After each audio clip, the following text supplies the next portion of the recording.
Welcome to Screw the Commute, the entrepreneurial podcast dedicated to getting you out of the car and into the money. With your host, lifelong entrepreneur and multimillionaire, Tom Antion. Hey everybody, it's Tom here with episode 516 of Screw the Commute podcast. Today we're Ask Me a Question, or a podcast question, part 2. We did the first part in part 1. You want to make sure you check that out.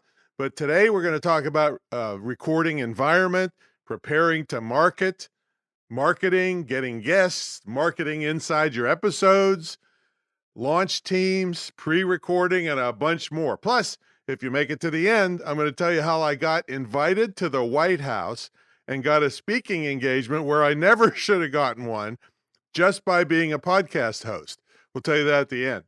All right, I hope you've been following my Pinterest series. Episode 511 and 514 were beginners and then intermediates. And then this Monday, 517, is going to be advanced. Boy, I'm making great strides based on the webinar that I hosted for Daniel Hall and John Kramer just a couple weeks ago. And I've already increased my views on Pinterest 53 times just doing it part-time. All right, just with what I learned from the webinar, not even counting their course. All right, so check those out, 511, 514, and advanced is 517 this coming Monday. All right, get a copy of our automation ebook.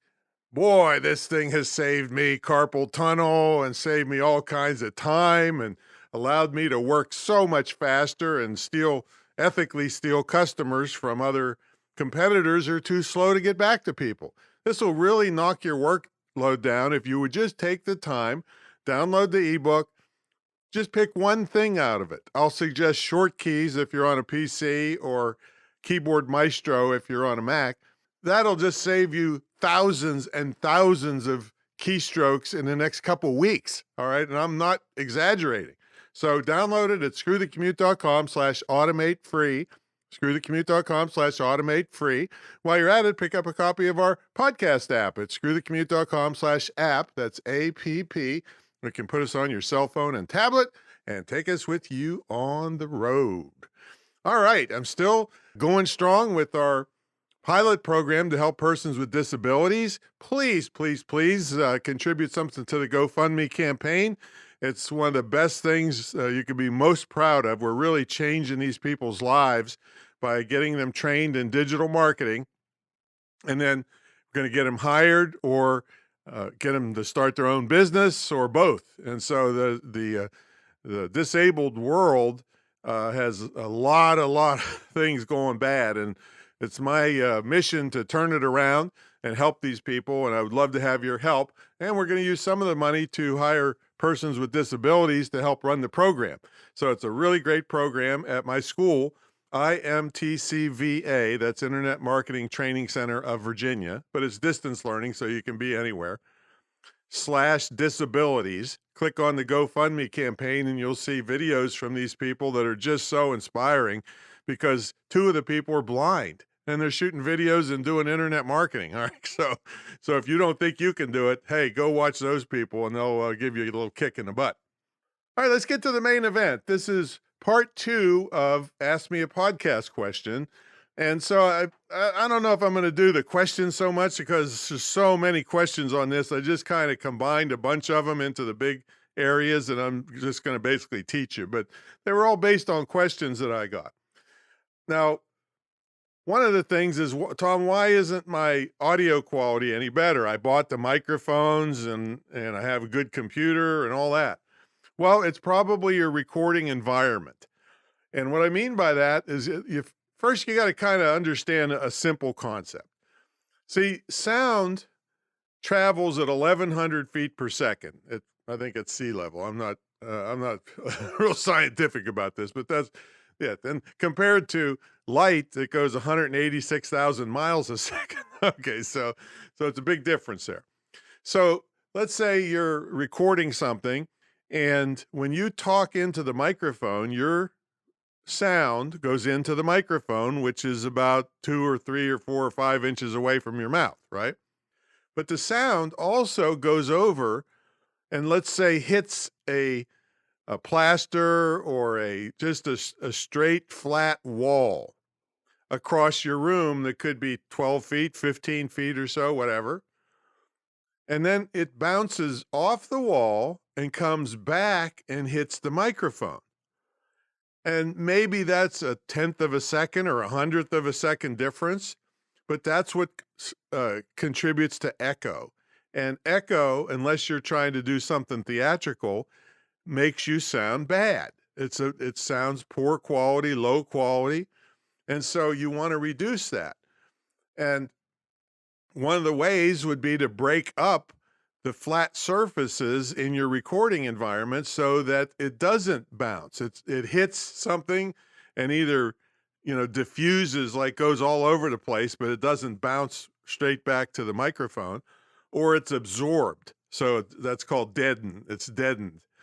So you got to do something. You could get cheap wall hangings off of Amazon. You could, bookcases are great. In fact, one of the best audio engineers in the world, Bobby Ozinski, who was on this podcast, told me one of the best sound stages in Hollywood, or California anyway, Los Angeles, has this giant bookcase, I don't know, 60 feet high, and I don't know how long it is.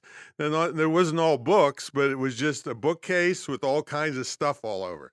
And that just broke up the sound. And it was one of the best ones in his opinion, and his opinion counts in all of Los Angeles. He had the best results there.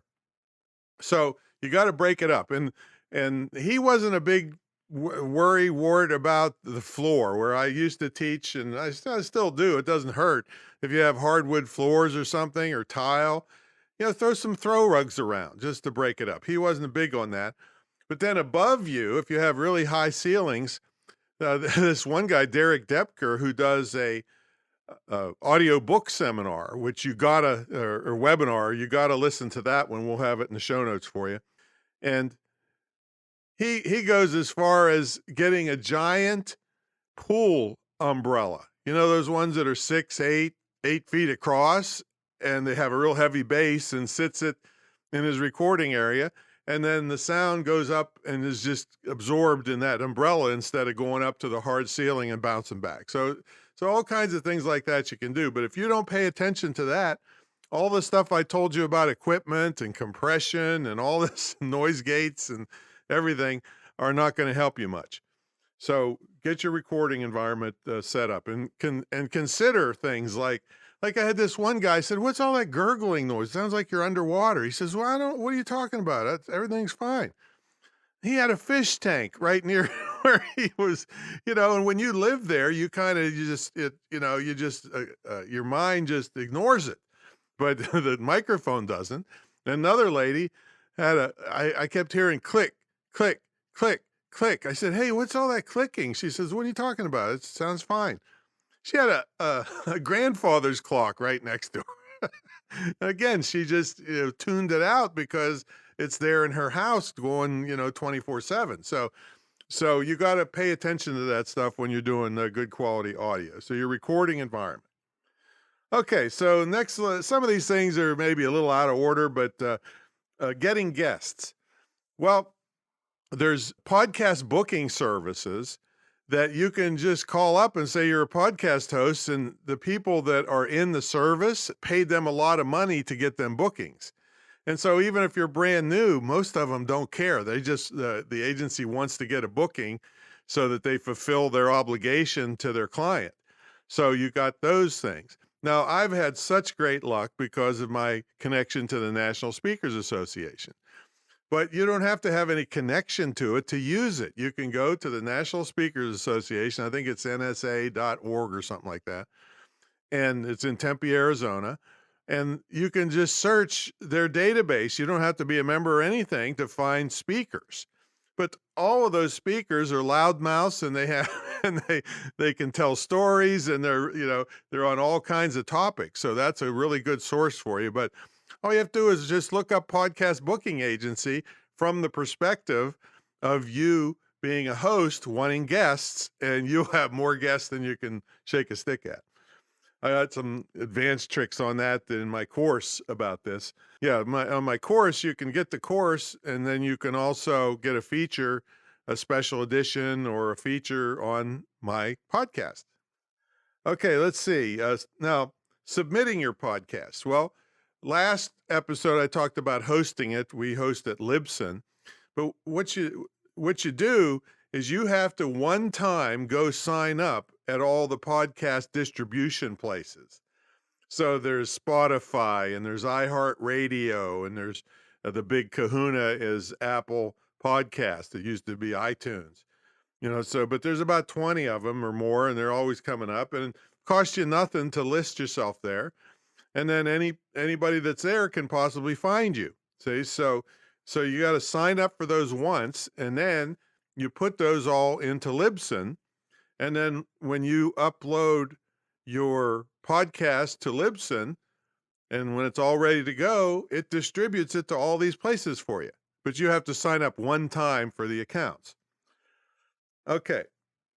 Now, let's get into getting ready or preparing to market your podcast. I developed what I call a launch team. I got some of my best customers and best friends and everything to volunteer to when I'm ready to release the thing. They're all ready to put it out on their social media for me. And many of them were guests, ended up being guests because, those are the people I hang with that are good potential guests too. So you want to create a launch team. And then I pre-recorded. Now, don't let this floor you because, I'm a fanatic. I pre-recorded 50 episodes, all right, before I launched. Now, most places that teach this stuff will tell you that you probably should have 5 or 6 episodes in the can. That means completed, ready to go when you launch. The reason being, if the first people that listen to your episode 1, if they like you, they might binge listen to several other episodes, and it doesn't look like you're just a one-shot wonder. All right, but this is also part of marketing your podcast. So my plan was, and it worked beautifully, it didn't get me into Apple's new and noteworthy, but it certainly got me a massive kickoff to this podcast, was that the reason I recorded 50 episodes is because that would handle me for, I think, 4 months or so. And so why would I do that? Well, one of the best ways to market your podcast is to be on other podcasts. So that gave me time to not worry about recording my podcast for, 3 or 4 months. And then I spent the entire time getting booked on other people's podcasts. And the reason it's one of the best that's pretty obvious is that people listening to me on another podcast already know how to listen to podcasts, all right? And they like podcasts, or they wouldn't be there in the first place. And so if I did a good job, which I did, I've done over 1,000 interviews, not just podcasts, long for my whole career. So then I got a whole bunch of subscribers from these other podcasts. See? So that's a good idea, to get as many episodes done as you can so you don't have to worry about that, and then go on a podcast tour. Now, I don't suggest that you go and spend a fortune on these big booking services because, again, they're going to take any beginner podcast and book you on it that has no listeners. I don't mind being on podcasts that has a small amount of listeners because any one listener could spend a fortune with me. However, I'm not going to pay $10,000 to get 50 bookings, put it that way. But there are other places like Podmatch is a place that's free for podcast hosts and guests to meet each other. There's new ones coming all the time. Then you can, I think I have the paid version that gives you more exposure, something like that. But so there's places that you can list yourself and find guests while you're at it. And I have some really cool tricks if you're in my course on getting those podcast agencies that charge a lot of money to work for me for free. And I've taught this to a lot of people that are using it like crazy. It's awesome. The podcast agencies don't like it so much, but they're, it's too bad. Okay, let's see. Now your website, you should have a website. Before you pick the name, I mentioned this the other day, Wednesday, that you should have a website domain name that matches and the social media that matches. If you don't, you might, consider changing the name of the podcast because, you're going to cause confusion and a lot of your promotion will send people the wrong place, so you want to get the website. And on the website, there's basic stuff. There's a podcast player so people can play the podcast right there. They can fast forward it and download it and back up 10 seconds or fast forward 30 seconds just by clicking some buttons.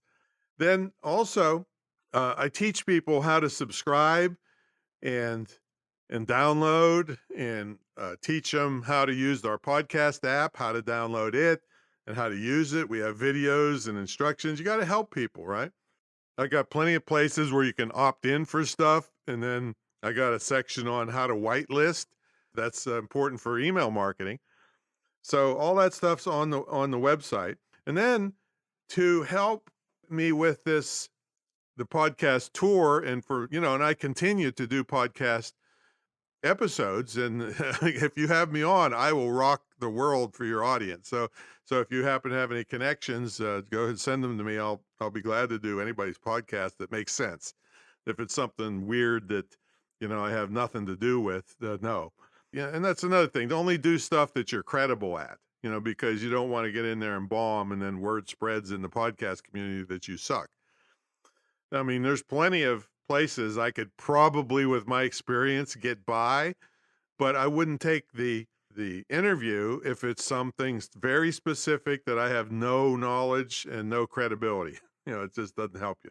And the same thing for social media. You can have your podcast episodes put up there. There's plenty of things that'll give little samples. You can learn how to do that. Program like Headliner will make a little graphic for you and a little, wavy line that shows that there's audio playing, and you can put excerpts or your whole episodes all over your social media. The podcast app that we have I would not have it if I just had to go out on the open market and develop an app, because it would cost thousands of dollars. But by being with Libsyn for as little as, I think, $5 a month for the base service, for $99 a year, I can have a podcast app through them that's gorgeous, has all the fancy features, and you would never know that all their other customers bought the same thing because my graphics are different and the name of my show is different. But they develop this and make it available for their clients, and best bargain on earth. So, go down and screwthecommute.com/app, that's APP, download it and install it, and you'll see all the cool things it'll do, and go through our training, and you'll see, oh my goodness, this is really awesome. You can save your favorite episodes, and if you get a phone call in the middle of the podcast, it'll pause it, and then as soon as you hang up, it'll pick it back up. I mean, just all kinds of cool things like that I would have never in a million years spent the money on if it wasn't for Libsyn. $99 a year. I had to supply the graphics, and they have the connection to my podcast already because I am with them. Now, I'm really going to highly suggest you learn audio editing. I get so disgusted with these people on stage when I speak, and they say, "Oh, delegate everything and only do what you're good at." That's such BS. I mean, these people are broke, can't pay their car payment, and telling you to only do things you're good at and hire everything else out. That's ridiculous. I mean, if you are only doing what you're good at and it's making you broke, maybe you should rethink that. What do you think about that? All right. And I don't mind you hiring stuff out. I hire stuff out. But if I don't understand what's going on, and you don't, you might as well put a target on you, like in those shooting galleries at the carnival, and just you go to web designer, boom, ding, and then you go the other direction. I need an app developed, ding. You just go back and forth, and you spend all your money, and then you're broke, and you quit, and you go back to working somewhere. So the more skills you can get, the better. And especially with this podcast, if you just farm out an hour-long podcast episode for editing, if you go to some Pakistani person, maybe they don't speak good enough English and they don't know, they can't edit it right for you. Maybe you go to a good quality English speaking or whatever your language is, and they charge you $100 or more an episode, or 150 or 250 or 350. I've seen it that high. That's crazy. You can get Audacity editing software for free. If you're on a Mac, which I highly recommend, as I said in Wednesday's episode, you got GarageBand. You just have to learn how to use it. And then you can do it for free. All right. Now, I happen to use Adobe Audition through the Adobe Cloud service, and it's $20 a month for this super high quality thing. There's millions of tutorials on how to use it. And so all these, what episode is this? 516. Every one of them I've edited myself, and I'm lightning fast at it because it's not that hard. Now, once in a while, you run into some trouble of, especially if you're doing guests and their quality is different than yours. But the thing is, you can learn how to do it. And if you had to spend $150 an episode to get a high quality podcast, in a month, you got $600. And in a month, you're never going to get sponsors and never going to get enough listeners to make a lot of money. So you're really putting a burden on yourself by just being too lazy to learn how to do this. And Mike Stewart, the internet audio guy, taught me almost 22 years ago. And he taught me in about a half an hour. And in 22 years, you know how much audio I've turned out? Right? Lots. It would have cost, 50,000, 100,000, probably 100,000 or more just for what I've done. So simple audio editing's worth it. Now, marketing in your episodes or how to sell, I'll do some more marketing of the podcast, but this is marketing stuff in the podcast. If you read or do the ad yourself, like you hear me doing all the time, then that usually gets more response. If it's a canned something that you throw in a recording, it usually is a different sound quality. So instantly people are hitting the face, oh, this is an ad. Where I just kind of roll into it like, hey, folks, we're really doing good with the pilot program for disabilities, people with disability. I just roll into it. And so that gets better response than a pre-recorded thing. And in the beginning, I do have a pre-recorded audio commercial, and I used to edit it in. I quit doing it. I mean, it's okay, but it's like I said, it's obviously a lady with a completely different audio sound, and so it never got much response. It's just better if you work the ads in yourself. Now, keep in mind, I'm going to tell you in a minute how I got invited to the White House because I'm a podcast host. And what I'm giving you now, there's 100 more things you need to know, which we teach you in our course. If you're so inclined and you really want to do this, you might as well do it right from the beginning. And a lot of other people are charging, I don't know, $2,000 or $3,000 to teach you what I teach you for $300 and give you a special episode while I'm at it. So everything I do is reasonably priced. How do you think I've been in business for 40, now going on 45 years? All right. So, okay. So anyway, that's marketing in there. You probably should read your own stuff. And, like I said, Wednesday, be your own sponsor, make your own products or affiliate products, and you'll make way more money faster, maybe from the first episode if you're your own sponsor. And that's why you have to think about why you're doing this. You're trying to get speaking engagements, consulting, coaching clients, ebook sales, regular book sales, whatever it is. I'd rather if you're going to spend all the effort to do this, I want you to maximize the money. And so that's how you do it. You're your own sponsor. Okay. Now, marketing your podcast, well, it should be all over your social media. You can take ads out. Like I think I got a burst of people from a place called Overcast, and it's all podcast listeners, and they sell ads in different categories. So I think I got in the beginning, I got a burst from there, but I have so many other sources now. I was trying things out in the beginning 3 years ago, but still available to you now. So you can advertise on Facebook, you can advertise on Twitter, you can, just use all your social media better. We're using right now, I'm concentrating on pushing the podcast on Pinterest, which, it's not, when you have a visual medium, it's not going to be as powerful as an audio medium. If the mediums line up, in other words, I advertise on audio to an audio thing that they're going to listen to. I mean, that's perfect lineup. So advertising on Instagram or Pinterest, that's a visual medium.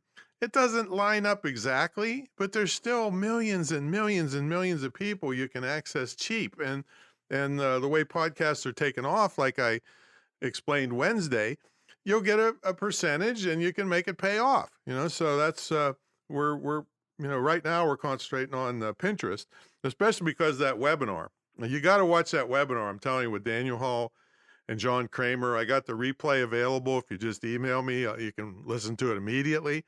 But it's, like I said, it surprised the heck out of me. It's the only webinar I've hosted in all these years where in the middle of it, the attendance was increasing because it was so good. People were referring it. Attendance increases in the beginning just because latecomers.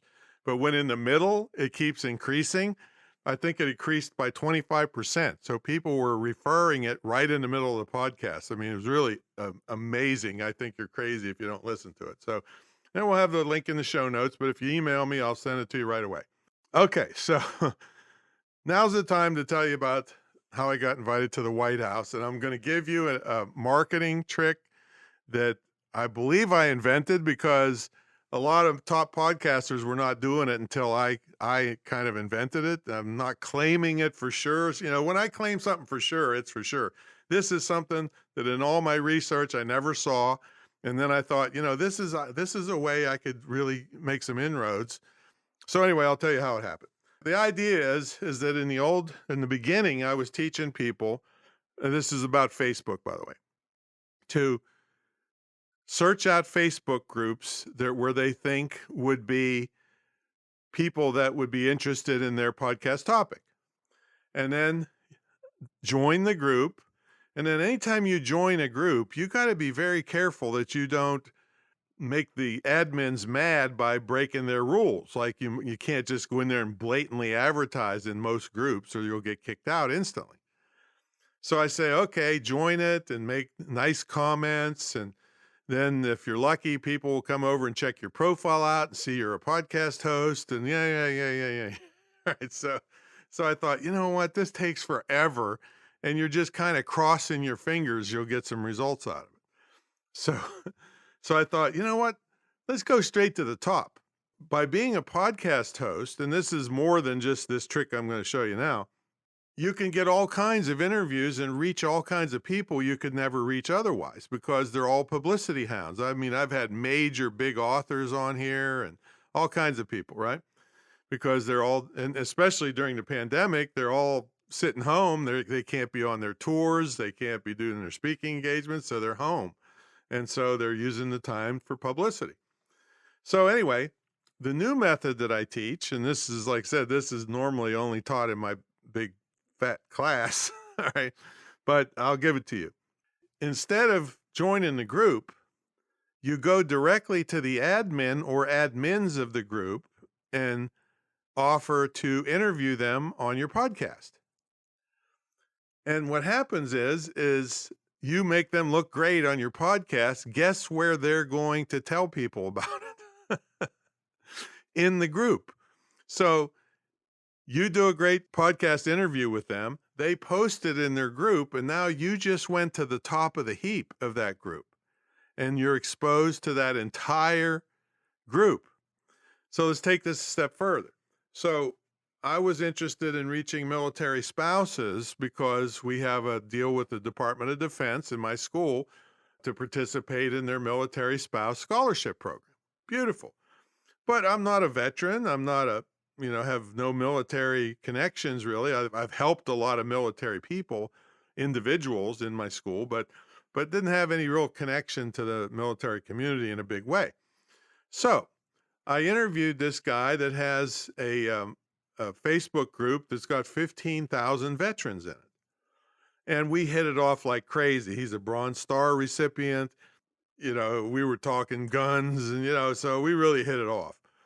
And so I offered to do some free trainings for his veterans group. A lot of them are it's vetrepreneurs is what they call them. So I did a bunch of free trainings in there. And one of the people in the group was not only a military spouse, but she was a Marine veteran. So she heard me, and at the time, Mrs. Pence, the second lady's thing, her platform was military spouse employment, because she was, I think, a military spouse, but that was a big deal for her. So this person that heard me in the group invited me to the White House and got an appointment with the office of the second lady to talk about military spouse employment. And so we got up there, and I was able to right at the top, right in the White House, to tell about what I had to offer. And we got a commitment for Mrs. Pence to show up at an event that we throw for military spouses. See, so I got invited to the White House. And then in the meantime, that admin guy said, you know what, we're having this big conference in Washington, D.C. How about you coming and speaking at it? Because he learned that I was a pro speaker and all that. I said, absolutely. So I go to Washington, D.C. I just rocked the house with a speaking engagement for his group. And and now I'm buddies with this guy and well ingrained in the veteran community, which even though, I got in there in a certain way, I've always been pro-veteran. If you look on my imtcva.org/military, you'll see all the military people I've helped over the years. So I'm very pro-military, pro-law enforcement, always behind them. But in this case, now I'm pretty well known in that group. And so that's because I was a podcast host and I interviewed the admin. All right. So that's just one of the many tips and tricks I have for you in our podcasting course. So we'll have I think I got a link to that somewhere where you get a PDF file, an audio file, a consultation, and then either a special edition or just featured on the regular. If your topic doesn't match, entrepreneurship, I'll still do a special edition for you where I interview you as a host on a high quality interview, and you can use it for promotional purposes, and we'll put it out as a special edition. So anyway, that's my story, and I'm sticking to it. Podcasting's been very, very good to me.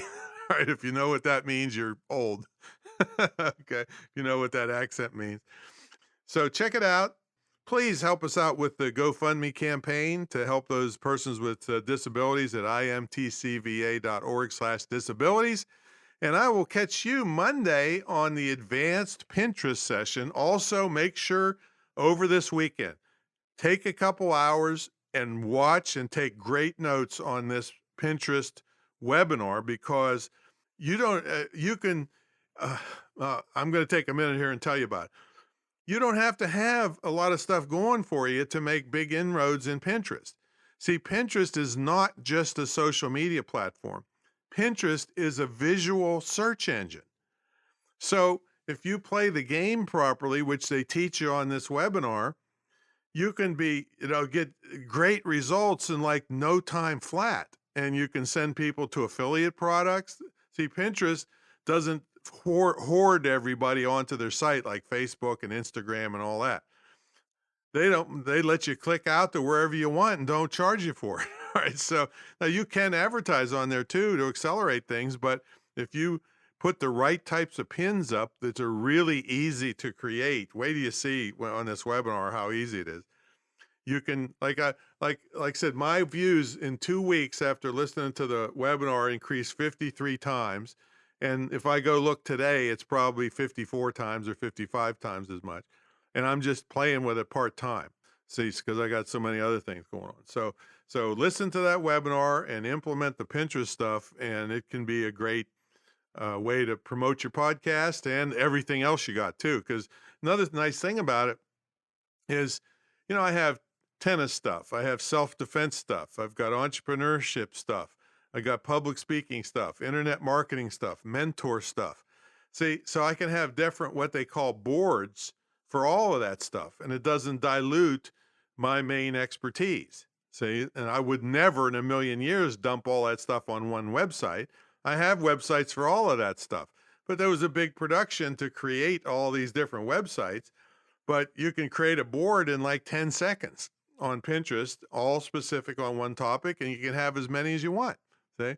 So check it out, and I will be giving you the advanced session on Monday. But if you go back last Monday's intermediate, go clear back to 511. You know, anytime you want to get to a back episode, you go screwthecommute.com/ and then the episode number. So go to 511, hear the beginning, go to 514 and listen to the intermediate, and then this Monday, listen to 517. All of them are about 25 minutes or so. So I think you'll really thank me for it, and then watch the webinar. Okay, we'll catch you all in the next episode on Monday. See you later.